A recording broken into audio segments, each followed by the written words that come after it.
লোকসভা নিৰ্বাচনৰ প্ৰাক মুহূৰ্তত ৰাজ্যৰ মুখ্যমন্ত্ৰী ডক্টৰ হিমন্ত বিশ্ব শৰ্মাই বা বিশেষ মন্তব্য দিছে। তেওঁ কৈছে যে কংগ্ৰেছক ভোট দি লাভ নাই, কিয়নো কংগ্ৰেছত জয়লাভ কৰাৰ পাছতো তেওঁলোকে বিজেপিতে যোগদান কৰিব। লগতে তেওঁ কৈছে কেৱল এজনক বাদ দি মই সকলো কংগ্ৰেছীকে বিজেপিত যোগদান কৰাব পাৰোঁ বুলি এবাৰ মন্তব্য কৰিছে ডক্টৰ হিমন্ত বিশ্ব শৰ্মাই। আমি জনাইছোঁ এই মুহূৰ্তত এটা গুৰুত্বপূৰ্ণ খবৰ, মুখ্যমন্ত্ৰী হিমন্ত বিশ্ব শৰ্মাৰ মন্তব্য। কংগ্ৰেছক ভোট দি এতিয়া একো লাভ নাই। আজিকালি কংগ্ৰেছৰ প্ৰাৰ্থী কংগ্ৰেছত থকাৰ কোনো গেৰাণ্টি নাই। এজনৰ বাহিৰে সকলো কংগ্ৰেছী প্ৰাৰ্থীক লৈ আহিব মুখ্যমন্ত্ৰী। এজনক বাদ দি সকলো কংগ্ৰেছীক বিজেপিলৈ আনিব পাৰোঁ মই। এবাৰ নিৰ্বাচনত ৰাইজে কংগ্ৰেছক ভোট দি একো লাভ নাই।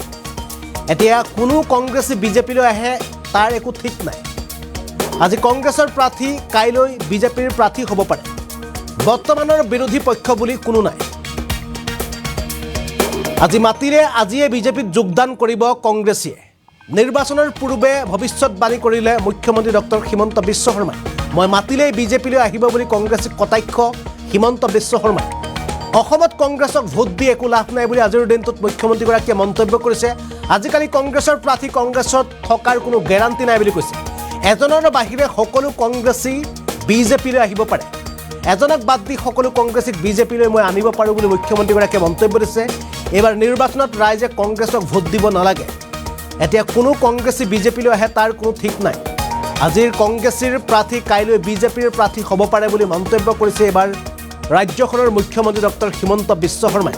কিন্তু আগন্তুক লোকসভা নিৰ্বাচনৰ প্ৰাকখনত মুখ্যমন্ত্ৰীগৰাকীয়ে এনে মন্তব্য কৰা পৰিলক্ষিত হৈছে। লোকসভা নিৰ্বাচনৰ প্ৰাক মুহূৰ্তত প্ৰতিগৰাকী প্ৰাৰ্থীয়ে নিজ নিজ সমষ্টিত তেওঁলোকে কোনোবাই যদি বিজেপি, কোনোবাই তেন্তে কংগ্ৰেছ বা কোনোবাই অন্য দলৰ পৰা তেওঁলোকে নিজৰ নিজৰ প্ৰচাৰ কাৰ্যত অংশ লৈ আছে। আৰু তেনে সময়তে মুখ্যমন্ত্ৰীগৰাকীয়ে মন্তব্য কৰিছে যে কংগ্ৰেছক এইবাৰ ভোট দি লাভ নাই, কিয়নো এজনক বাদ দি সকলো কংগ্ৰেছীকে মই লৈ আহিব পাৰোঁ বুলি মন্তব্য কৰিছে। আৰু মই আজি ক'লে আজিয়েই বিজেপিত যোগদান কৰিব বহু কংগ্ৰেছীয়ে বুলি এইবাৰ মুখ্যমন্ত্ৰীগৰাকীয়ে কৈছে। আৰু দেশত এইবাৰো প্ৰধানমন্ত্ৰী নৰেন্দ্ৰ মোদীয়ে হ'ব বুলি তেওঁ উল্লেখ কৰিছে। নৰেন্দ্ৰ মোদীৰ নেতৃত্বতে পুনৰ সবকা সাথ সবকা বিকাশ সম্ভৱ বুলি মুখ্যমন্ত্ৰীগৰাকীয়ে এইবাৰ মন্তব্য কৰা পৰিলক্ষিত হৈছে। আমি মুখ্যমন্ত্ৰীগৰাকীৰ মন্তব্য এইবাৰ পোনে পোনে আপোনালোকক দেখুৱাব বিচাৰিছোঁ।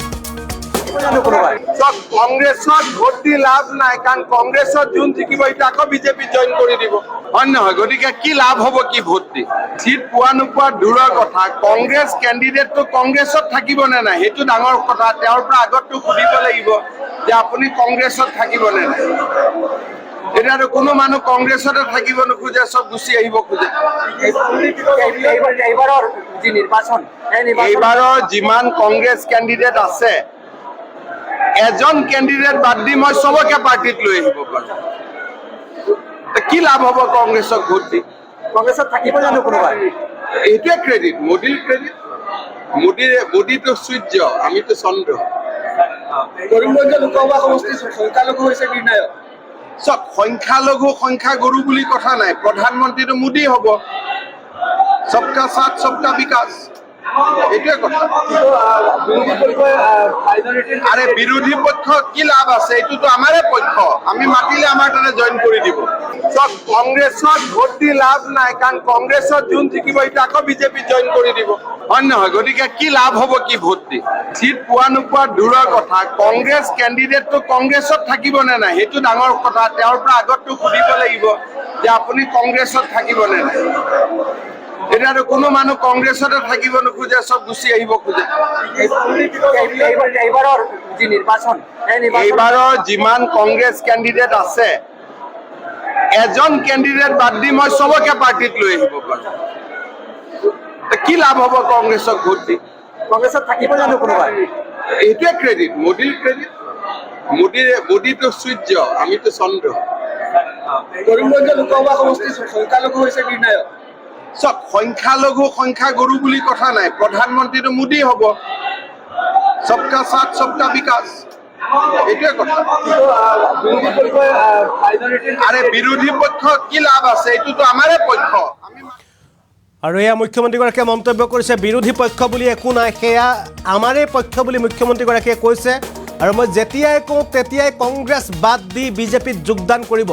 এজনক বাদ দি সকলো বিজেপিত যোগদান কৰিবলৈ সাজু বুলি তেওঁ মন্তব্য কৰিছে সকলো কংগ্ৰেছ অৰ্থাৎ এজনক বাদ দি সকলো কংগ্ৰেছী বিজেপিত যোগদান কৰিব পৰা বা মই লৈ আহিব পাৰোঁ বুলি মুখ্যমন্ত্ৰীগৰাকীয়ে মন্তব্য কৰিছে কৈছে এইবাৰ কংগ্ৰেছক ভোট দি লাভ নাই কিয়নো ভোট দিয়াৰ পাছতো তেওঁলোকে যদি জয়ী হয় তেন্তে বিজেপিতে যোগদান কৰিব বা কংগ্ৰেছ ত্যাগ কৰি বিজেপিলৈকে গুচি আহিব গতিকে আপোনালোকে এবাৰ বিজেপি কংগ্ৰেছক ভোট দিব নালাগে বুলি তেওঁ মন্তব্য কৰিছে লগতে কৈছে যে প্ৰধানমন্ত্ৰী নৰেন্দ্ৰ মোদী সূৰ্য আৰু অসমৰ মুখ্যমন্ত্ৰী ডক্টৰ হিমন্ত বিশ্ব শৰ্মা চন্দ্ৰ আৰু সূৰ্য চন্দ্ৰৰ এই সংমিশ্ৰণত পুনৰ দেশত প্ৰধানমন্ত্ৰী নৰেন্দ্ৰ মোদীয়ে প্ৰধানমন্ত্ৰী হ'ব বুলি তেওঁ উল্লেখ কৰিছে কোনো সংখ্যালঘু কোনো সংখ্যাগুৰু বুলি কথা নাই তেওঁ কৈছে যে দেশতো প্ৰধানমন্ত্ৰী নৰেন্দ্ৰ মোদীয়ে হ'ব আৰু মোদীৰ নেতৃত্বতে আকৌ সবকা সাথ সবকা বিকাশ সম্ভৱ হ'ব বুলি এবাৰ মুখ্যমন্ত্ৰীগৰাকীয়ে মন্তব্য কৰা পৰিলক্ষিত হৈছে